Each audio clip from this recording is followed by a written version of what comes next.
Good morning. Happy Thursday, everyone. I'm still organising my desk, so apologies. I'm just clearing away the homeschooling stuff and getting into the, okay, right now I'm going to talk to you guys. So how is everyone? How is it going for you? For those of you in the UK with families at home, how's it going? We're nearly at the end of week 2, so I'm feeling as though at the minute we're getting into a decent routine and it's going okay, but I don't want to tempt fate. It's just a juggling act, isn't it? And I think I'm finding different ways of trying to get my routines in and just finding that time that I still need for me, which is really, really important, especially when you just need to kind of have that moment. And the reserves of patience, I'm finding ways to try and access different reserves of patience that I didn't know I even had. Heavy snow, I know, I saw your post this morning, you lucky thing. So I think we might have snow forecast for later on today here. It's grey, it's drizzly, it's like it was yesterday, you know, that really fine rain, which is just a bit grim and it actually gets you soaking wet and the ground's soaking wet. It's like that here, but I think as the day goes on, it might well turn into snow, which means, you know, the kids will want to be out even if it's dark. But that's fine because it's fresh out. I'll call it PE. But I hope you're well. I really, from my heart, I hope this week has gone well for you. There's just a whole heap of stuff going on. It feels like the world outside is just going mad, what with everything in the news in America going on. You know, all the constant changes around the views of where we are, what the predictions are in terms of our lockdown. Hi, morning, Pauline. It's just, yeah, it is. It's just chaos, isn't it? And it's really, really easy to get sucked into all that, isn't it? And I think, you know, so there's some tips going around like, you know, don't read all the detail of the news. Make sure you're up to date as much as you need to be. Get the headlines into your mind. Don't read the news before you go to bed. Make sure you're always getting outside at least once a day. Get some fresh air and all of that stuff. I'm not here to help you get through lockdown. But, you know, sending love, sending that positivity. We don't know how long it's going to be for, but we can get through this. If you're hopping on and you're with me live, please say hello. It's great to know who I've got and who is with me. So if you've not done one of these before, this is a weekly session that I do every Thursday at 10:30. We have a theme of the week in the group now, and we're really sort of pulling together some different resources, some reflections, some thoughts, some ideas, some questions, and we will post them during the week and you'll see that content coming out, and then it all culminates to this event on a Thursday morning where I'll share my thoughts about, I got a little robin just literally sitting staring at me. That's really cute. He's sitting in the gutters just on my garage and he's just kind of literally looking at me. So I will share some thoughts with you around our particular topic. Today we are talking ideal clients. Some weeks it's more of the mindset work, some weeks it's practical strategy, and it all relates to the systems that I teach within the programs that I offer, which all fall under the STAR Academy. So STAR for me stands for Strategies, Tools, Actions and Results. And the majority of what you do in your business to grow it, to bring those clients consistently towards you, to be acting in a way that actually formally moves your business forward as opposed to playing with it, they all fall under one of those categories. Today, I could probably be here most of the day. I don't have time to be. I'm doing another live in another group, which, by the way, check out that. I'm going to boost that post in a minute to put that at the top again. So I'm doing a guest speaker session in another group on loving the lives and how to start getting used to going live on camera a little bit more and using video in your business to get your message across. And I'm doing that in another group, which will be good fun. So that's at 1 o'clock. But today I want to talk about ideal clients, and literally this is just something which I learn at various points and I continue to refresh in my own business, and every time I revisit this exercise something else comes up. So I want you to share with me now. I know lots of you that are on already, so I may know the answers to some of these, but just in case I don't.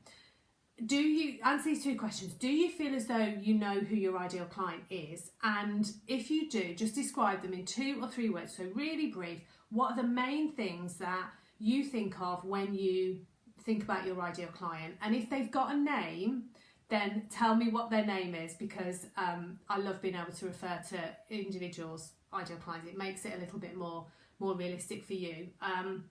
So I shared with you my photo. There was a post around actually creating a sort of sketch, like a stick person of your ideal client, which I did as part of an exercise that I worked through with a coach. And we literally got to, we drew the person, we drew like a house for them, and we described lots and lots of things about them sort of around the edge of the picture. So who are they? What are their personality traits? What is bothering them in their life? What makes them happy? What do they do for their leisure?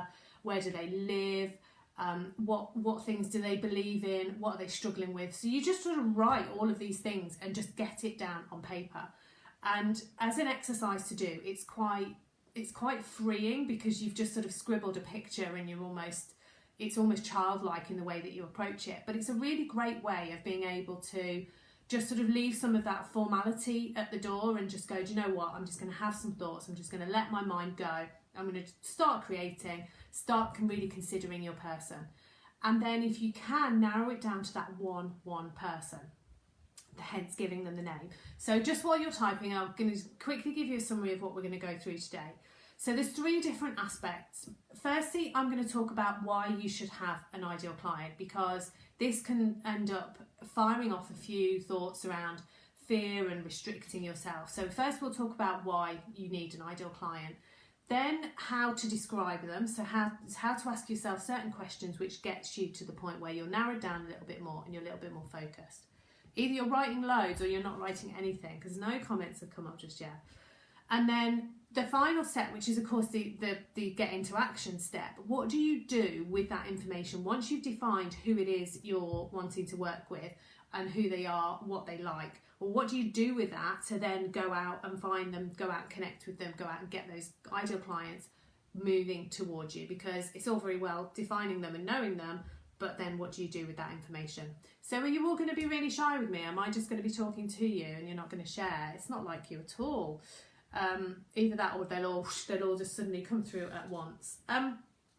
So let me start then, seeing as you're not, because I don't want to drag this out anymore. We've all got 101 things we need to be doing every day, haven't we? Why should you define an ideal client? So very, very, very often, the first early days conversation I will have with any client is, who is it you're looking to serve? Who do you want to connect with?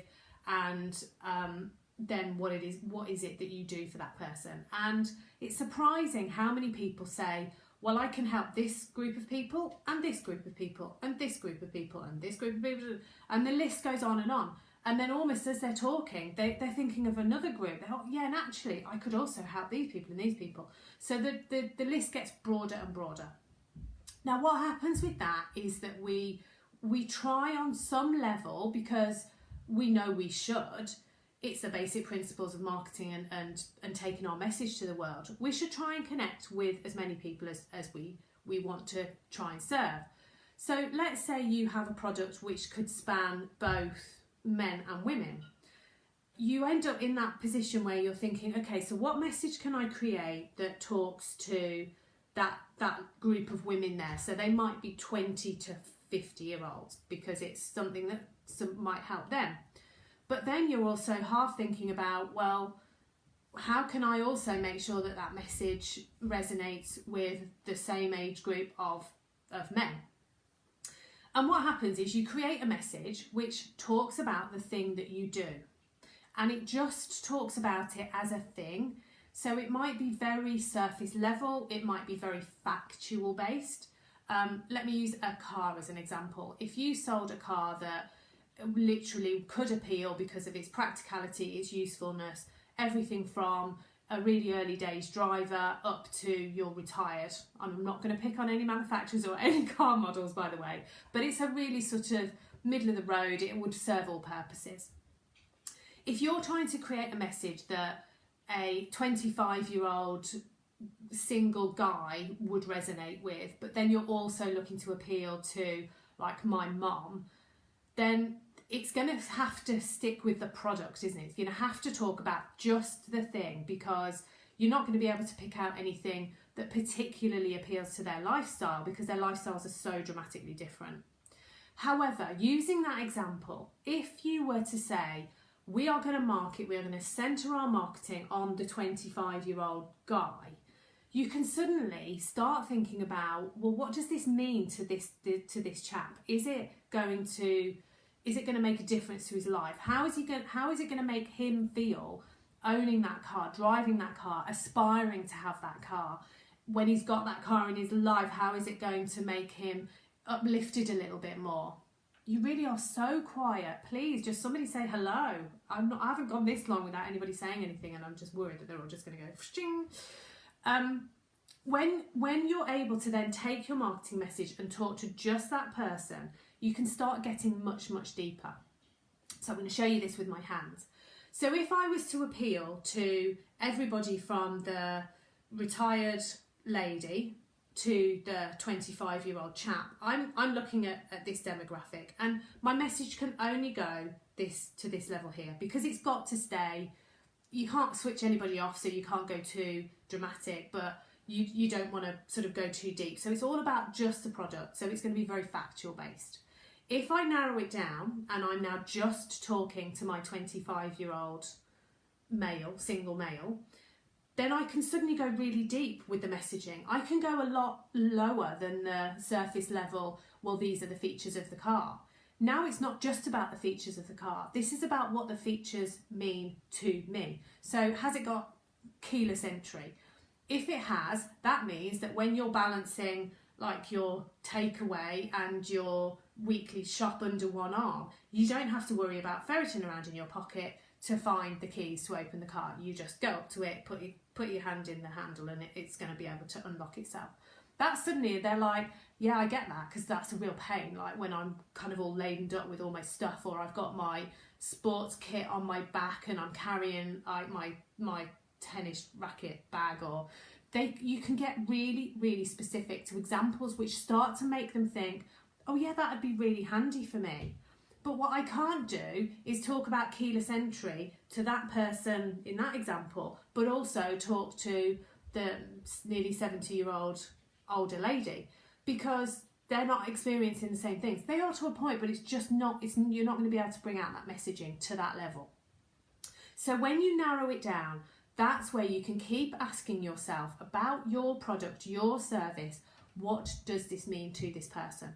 And the more you ask these questions, the deeper and more emotional you can get with that connection. So my classic, and I've said this to you lots of times, keep asking so what.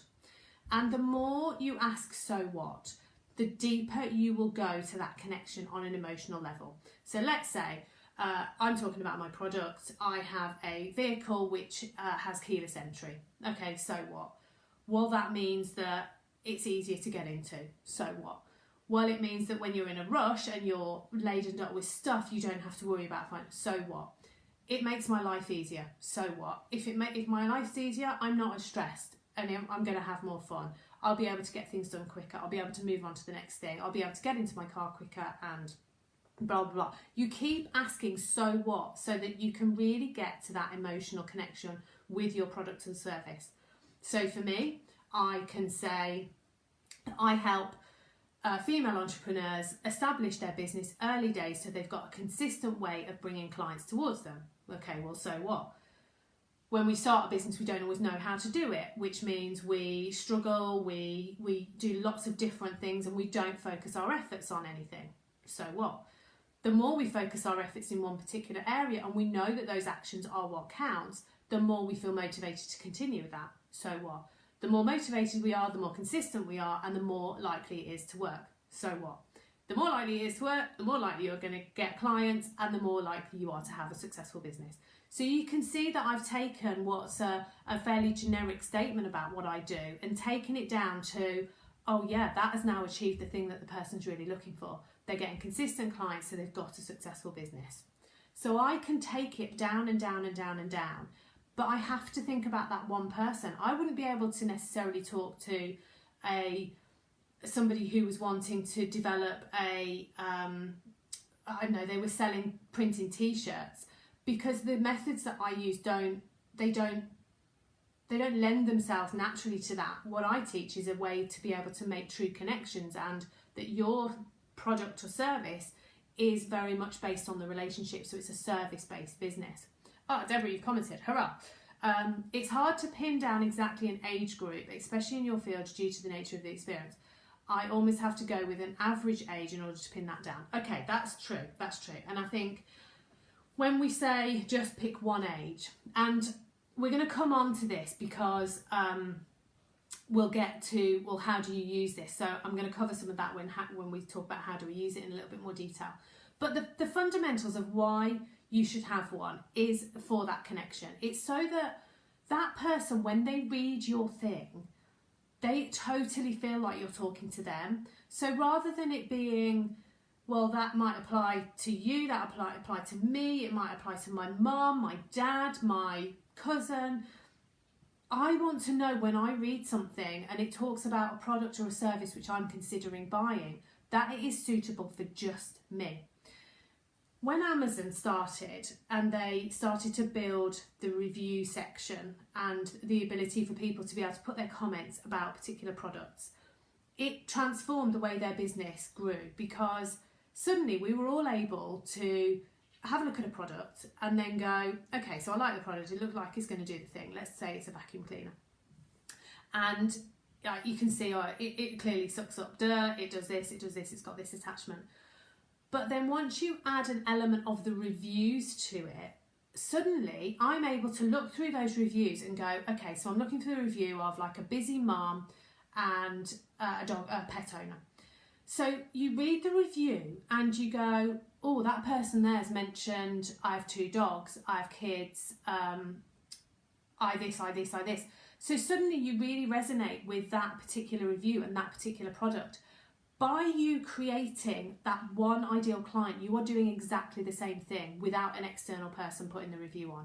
You are making sure that when you write your copy and you turn up and you create something, that you are truly making that emotional connection with somebody, that person can think about using your product or service and how it's going to help them, that person can put themselves in the place of imagining how they're going to be able to do it. They can have the belief in what you do. You know, we're all reading reviews, aren't we, and making buying decisions based on it. So when you're talking to your ideal client and you're creating for them, you're doing that job of the review. You're making sure that the person understands that it can apply to them. This can work for them. This is possible for them. They can achieve what it is you're talking about because of this and this for them.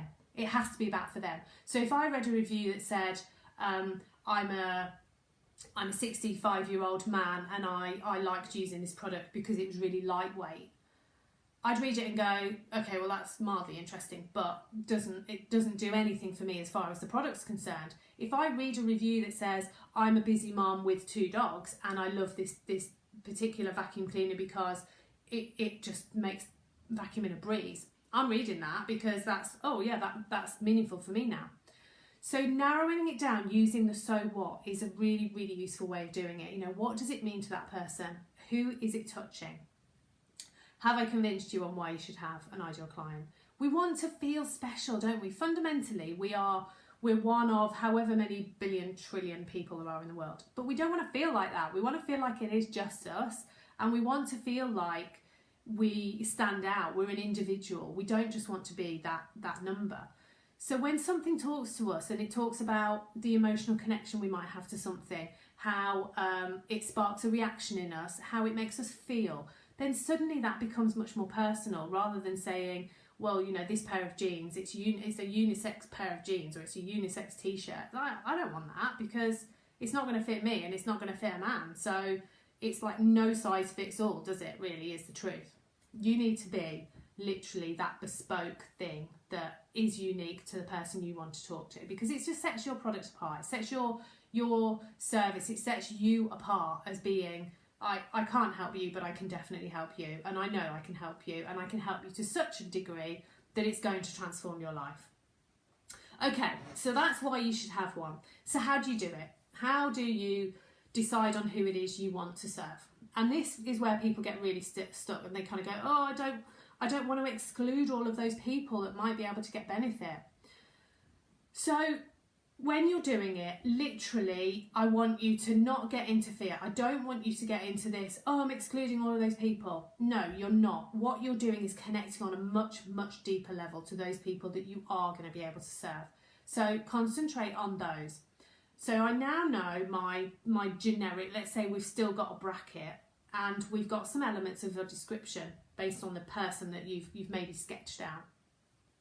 So now start to think about things a little bit deeper. So start to think about where they are in their lives. What are some of the words that describe them on an emotional level? Are they generally happy? Are they a positive thinker? Are they shy? Are they an extrovert? Are they this? Are they a go-getter? Are they a strategic thinker? Are they shy? Are they sociable? Are they, those personality traits within them? And the easiest way and the most common thing that happens, and I think the sooner we all just kind of accept it and go with this in terms of your ideal client, is that most of us sit within our ideal client. Now, it might be that you're absolutely describing you 100% and that it is all you, or it might be that there's bits of you, but actually there's bits of other people that you maybe have served in the past, or that you are looking to really work with because they've got something different to your experience. But 9 times out of 10, and the majority of people I speak to will say to me, Sasha, hi. The majority of people will say to me, and sometimes they don't even know this when they start the exercise, that they end up sort of exploring who it is that they know their thing is going to help. And then suddenly it's almost like, oh my gosh, it's actually me. So I knew early days that it was me because I wanted to find people that had gone through the journey and some of the stress that I'd gone through in setting up my business. So I knew that I would be able to connect with those people on a much, much deeper level because I would have things in common, and it made sense to then describe me. Now, as soon as I sort of allowed myself to admit that, I could then say, okay, so does this person have children? Well, yes, they do. Do they have like dependent children, or are they older children? Are they grown up and left home? Are they this? Are they the other? And I defined it really, really closely. And it meant that whenever I thought about, well, what will they be wanting to hear? Or how do they want me to show up? How do they want me to serve them? I could go back to that and I could think, well, what would have helped me at that time? What would have made the difference for me to have heard that? What do I wish I knew when I this, that and the other? And I continue to keep that in mind. The more I develop and the more I bring into my programs and the more support and the things that I offer, I again think about where I'm getting that feedback from people, what I'm learning along the way. And I always say my mantra now is that whatever I learn, because I always have a coach, whatever I'm learning, I literally roll that down into my programs and into the support that I give, because that's how I started. I wanted to share everything I'd learned. As soon as my business started to take off, it's like, oh, I've got it now. I've got the process. Right, okay, let's help others do it, because it's tough and it's a real uphill struggle when things feel like you're working every hour God sends and it doesn't feel like you're making the difference that you want to make. You're not finding the people you want to serve. You're not getting paid for what you do because you're not finding the clients you want. And then suddenly, once I got them, I was like, oh, there's no secret. Actually, this is a way that it'll work, and this is what I can now repeat. So that's what I roll down the line for mine to me being my ideal client. Now, you will end up with elements of yourself for sure. So the way that you can, going back to the how to define them, think about those questions, and we've posted I think 4 or 5 into the group again this week, and I'll find them and I'll copy them into the intro to this. But think about some of the things that they're feeling. Think about what's going on in their head at the moment. What do they need to hear? How do they want that support? There's parts of what you will do and how you will help people that they don't even know they want help on yet. And that's a really odd thing that I struggle to get my head around, that effectively you almost have to be not just the voice of their conscience, but the voice of their conscience's conscience. So it's that really deep-seated inner thought that they might not even be admitting to themselves, or they've certainly not said out loud to anybody else. If you can tap into those thoughts, because you've got in their head, and yeah, as Pauline says, put yourself in their shoes, totally. Then those are some of the things that you can start to bring out. And this doesn't have to be like a huge big essay every time. These are just little moments, little reflections on life. It might be how you perceive a situation. It might be how you react to something because of an experience that you've had, and therefore you know that your ideal client is likely to do X, Y, and Z because you know how you felt. So I knew that not getting clients for a period of time made me feel like I might have to give up. It made me feel embarrassed. It made me dread the conversations with certain family members where they would naturally go, oh, how's your business going? And I would get this sinking feeling. And I knew that when I saw them that ultimately, hi Jennifer, that ultimately this question was going to come up. I'd know it was. I'd always know, because that's what people do. I'd been passionate about my business. I was talking about it all the time, and they were going to ask me, how's your business going? And I was going to get that feeling. So when I can connect to that, and I can talk to my ideal clients from that perspective and say, like, I totally get it. I know how it feels to get that sinking sensation. It allows me to connect on a much deeper level. And you will know that totally with your clients. Deborah's saying, when you've been through it yourself, you have an accurate view of your ideal client. Exactly. Now, obviously, everybody has an emotional reaction in a slightly different way to situations. But if you can get to be genuinely showing up and sharing your stuff from that place of, I know I've been there and this is now what I've learned, it gives a huge amount of belief from that person in you. It allows them to trust you, because we all like to see that experience. We all like to read the Amazon reviews. We all want to read the Trustpilot. Is that it? It's been that long. I've forgotten. Not talk about holidays. We all want to be that person that you can see the review and go, oh right, yeah, it's worked for them, therefore it's going to work for me. Or that person really likes that product, that's going to therefore work for me. So the how to define them is really an exercise that you need to do just as a thinking piece of work. You know, if you want to write it down, then brilliant. If you want to sketch them, whatever your way of recording this stuff is, get it down and start to sort of work through it. Now, I'm not saying like spend half your week doing it. This should be an exercise that you can maybe say, okay, no distractions, I'm going to sit and I'm going to work through this. It might take me half an hour and I'm going to get loads of thoughts down around what my ideal client looks like. What are they feeling? How are they experiencing their problems? And then, of course, the next step, you're all still with me, I know you are. The next step is, what do we do with this information? And when you're writing this, you can have half a thought on, what am I going to do with this information? Because it's all very well and good having all this amazing picture of your person, having a clear view of where they are at the moment, maybe even having a view of where your product sits and where you want to take them and how it's going to help them. That's amazing. It's a really positive exercise to do. And you'll be surprised at how many people have managed to get their businesses to a certain level without ever doing this stuff, because it's been like on a kind of look. So if you do this and you get to the point where you've got an ideal client nailed, then you're already ahead of the game. But what else can we do with this information? So what we are looking to be is in that person's shoes, as Pauline said. We want to walk as that person walks. We want to do what they do. And we want to go out and make some connections with them. We want to draw them in towards us so that they get to learn about how knowledgeable, how experienced you are in your field, and so they trust you. So when the time's right and you've shaped your offer for them, and again, the offer that fulfills specifically their purpose, then your offer is going to resonate with them. So it's tough when you're working so hard. It is totally. I don't know whether you're answering something else there.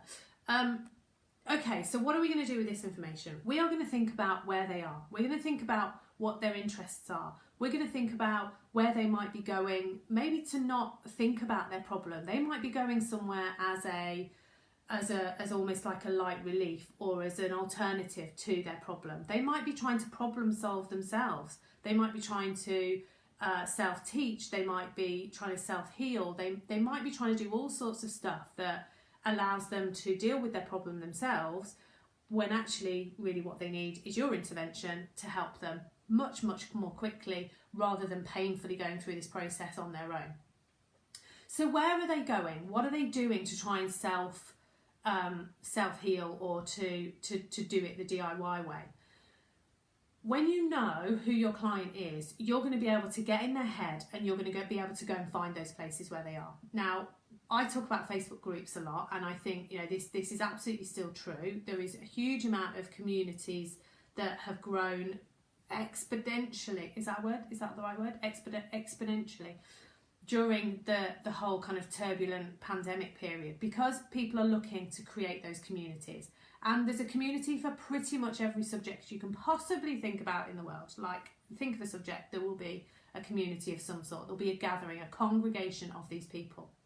So when you know your ideal client to the level we've just talked about, you know where they're hanging out. Now, there's 2 layers within this. So your first layer is the really obvious places that link directly to the thing you do. So weight loss is a great one to use. So you'll know that they've probably joined some groups around weight loss, maybe for their age group. So they're saying, okay, I'm a woman in her 40s who then has slightly different concerns with her managing her weight than somebody in their 20s does.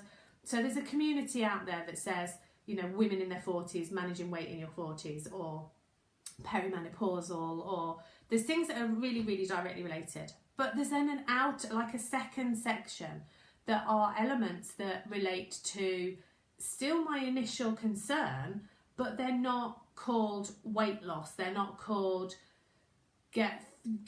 lose 3 stone. They're more on the periphery. So they might be healthy eating, they might be vegetarianism, they might be cooking, they might be nutrition, they might be well-being.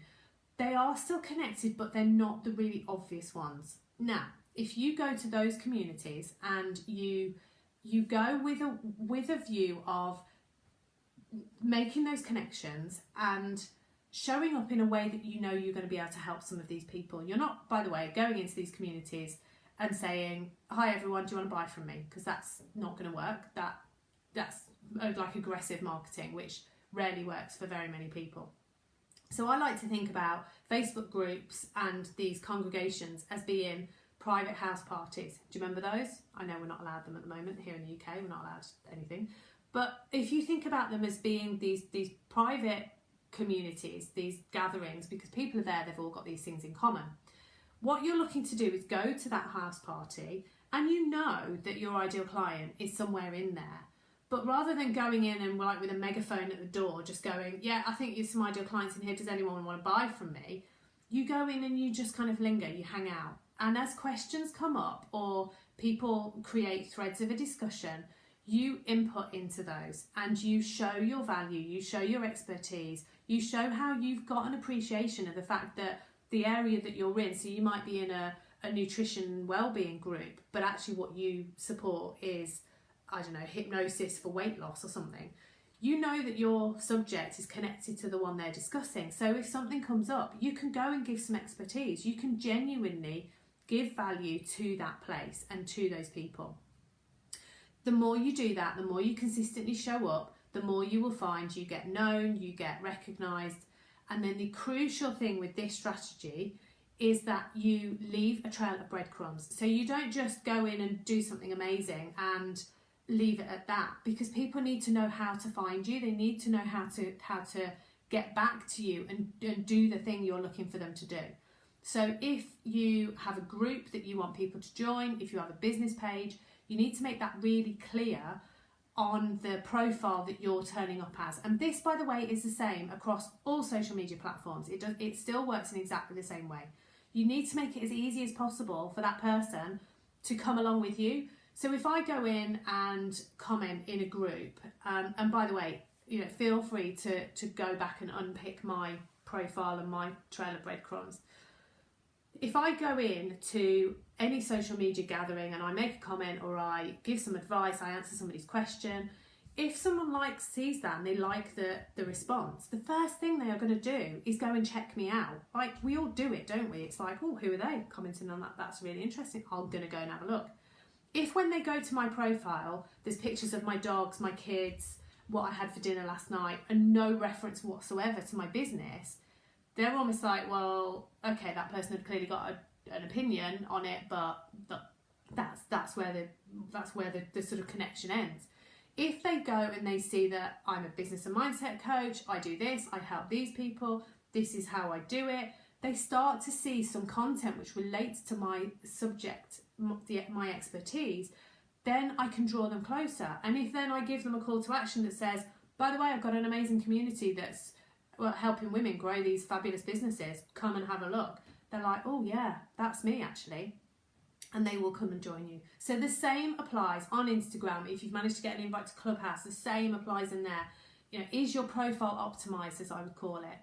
As long as it is, then you going and showing up to talk to your ideal client as though you are talking in a coffee shop with them, you meet them in the street, talking to them as genuine people. As long as you're doing that authentically and genuinely, then they're going to be able to find you. They're going to be able to follow that trail of breadcrumbs back to where you want them to be, which might be a business page, it might be go to a website, it might be subscribe, it might be a group, whatever it is. You need to be really clear what you want those people to do and the benefit for them, because like we've all got a huge amount of we're quite ego driven, aren't we? So we need to know what's in it for us. Don't just tell them it'd be amazing to have you. Well, why do I need to join that? Why do I need to follow you? Why do I need to click to subscribe? Tell me why I need to do that. I feel like I've talked continuously really fast forever and I don't even have a cup of tea.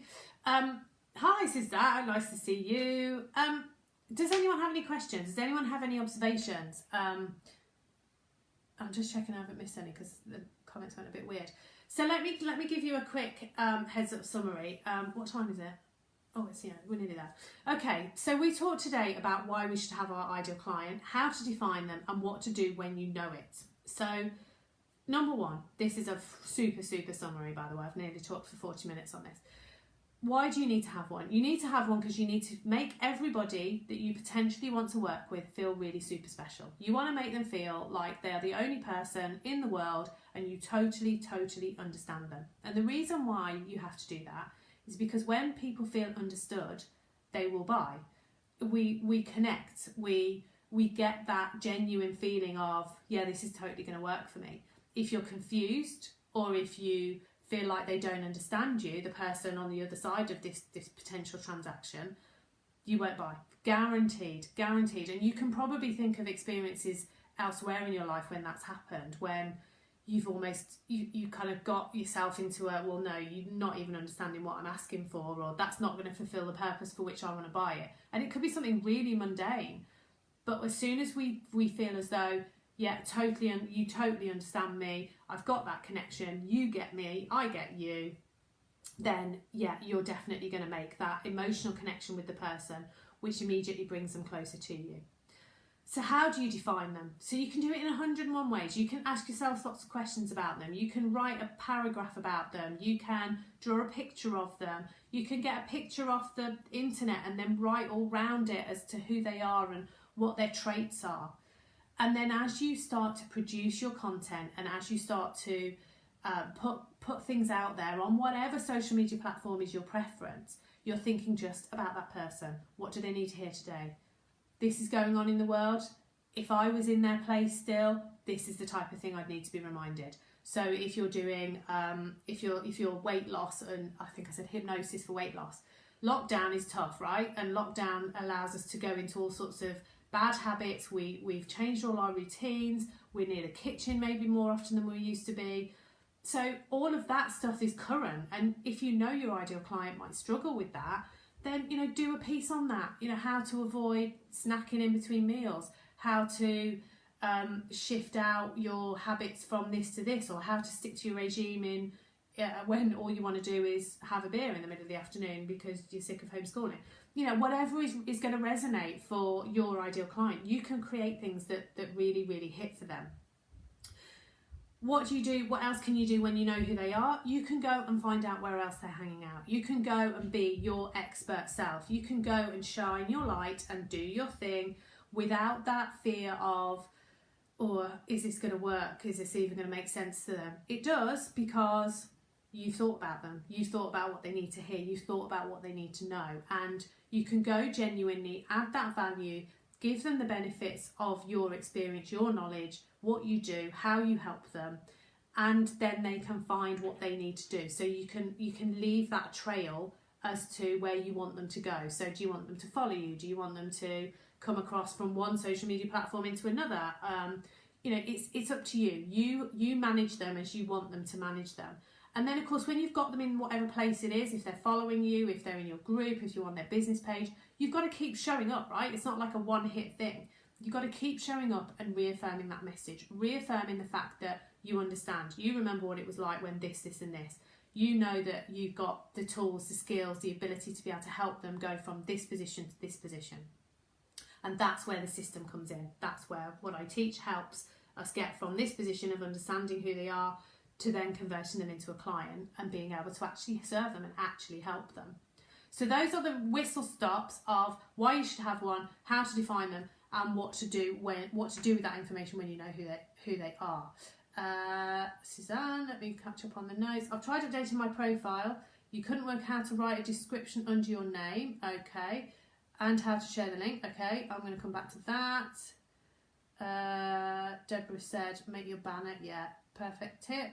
So your cover, I'm doing it because you get it depends on the version of your Facebook. Oh, I've just looked at myself for the first time. My eyes look super green today. So you end up with like a bubble with your face in on the new version. And then your cover picture at the back. That is a huge, great big canvas that you can absolutely use. And as I said, Suzanne, to you yesterday, go and check out mine because I'm regularly updating mine. And you can do it on Canva.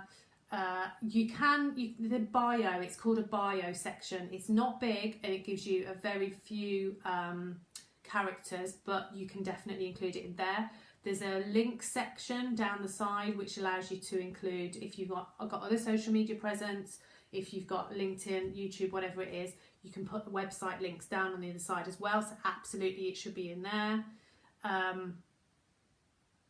What you see is what Sarah showed me. Yeah, so Deborah, you've optimised yours. And Suzanne, I will come and have a look at yours later on today as well.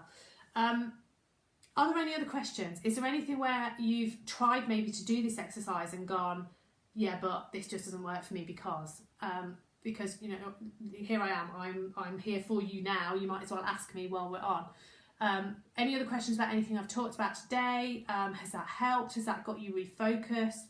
Like if you've done this exercise before, and as I said, I've probably done this 4 times now, and every time I do it, something else comes up, and every time I review it and I refine it, I end up thinking about another piece of content that I can create to share, or something that people need to hear. So it's a really good exercise just to say to yourself, maybe every 3 months I'm going to do this. Maybe before you do a particular event, you might be building up to do a little series of lives or some posts to launch a course, whatever it is. Just go back and revisit that ideal client. Who am I looking to talk to? Who am I looking to connect to?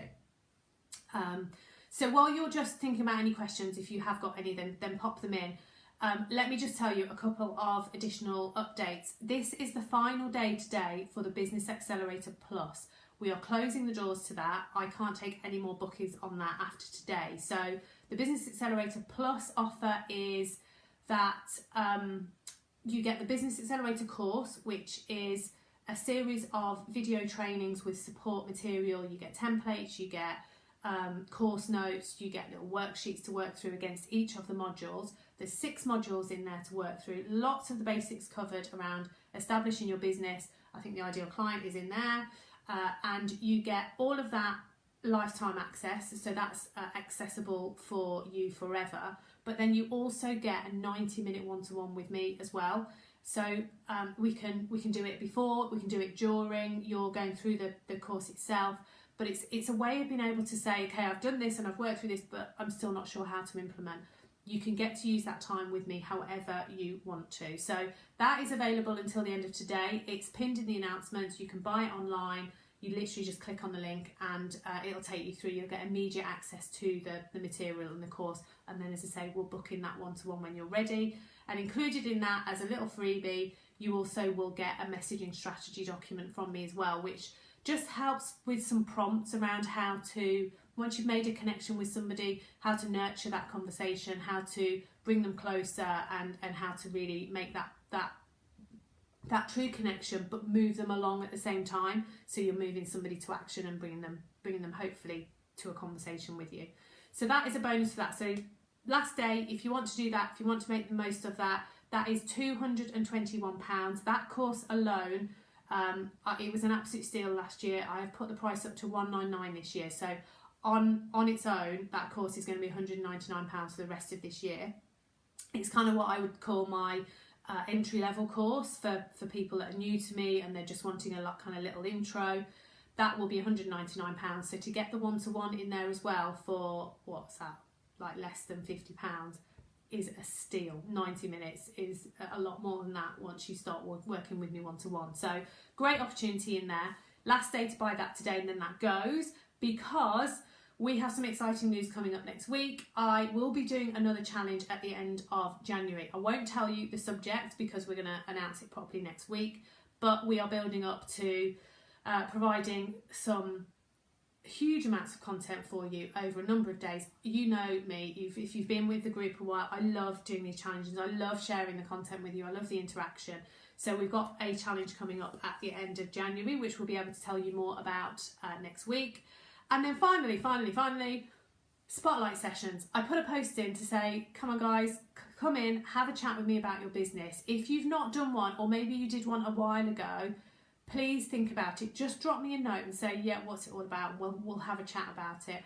But principally, a spotlight session is for you to be able to come into this group and borrow my audience. So you can share your message with all of these people that share my space and talk about your business, talk about your story, talk about who you are, why you've grown to do what you do, what lights you up, who you want to serve, whatever it is you want to talk about, in all honesty. How the process works is we will have a very quick chat just to make sure that I understand where the conversation needs to go, and then we both go live together. So you're not going to be on your own struggling to think about what to say. You're not going to be left sort of a rabbit in the headlights. We are literally doing it like a chat style, like an interview style. So as I say, I'll understand bits about your business, about your story. I'll make sure we keep the conversation flowing. You won't be stuck for words because I can talk for ages, and I will draw that out of you. Everybody that's done it has said, yeah, I was bricking it, but then at the end we always have a little chat afterwards. They all say it was amazing, I loved it. So if you're sitting on the fence, push yourself to do it before you think you're ready, because that's the best time for your growth. You know, it's great fun, and it's just a great way of starting to get used to hearing yourself talk about your business. You're almost, yeah, because Sasha, I think you were literally my first. You dived in really, really quickly when I first launched this. So it's great content. Like, people like to hear other people's stories. It is inspirational, and knowing that your story is inspiring others is really, really good. That's the last thing to tell you for today.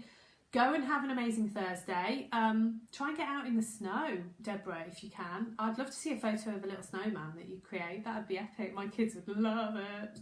I don't know whether we'll be that lucky today, although it looks grim. Go and have a great, great Thursday. Keep shining your light. Keep taking the actions that make you visible. Do what you need to do for yourself. Remember, that is still really important. And I will see you really, really soon. Thank you for being with me. See you soon. Bye.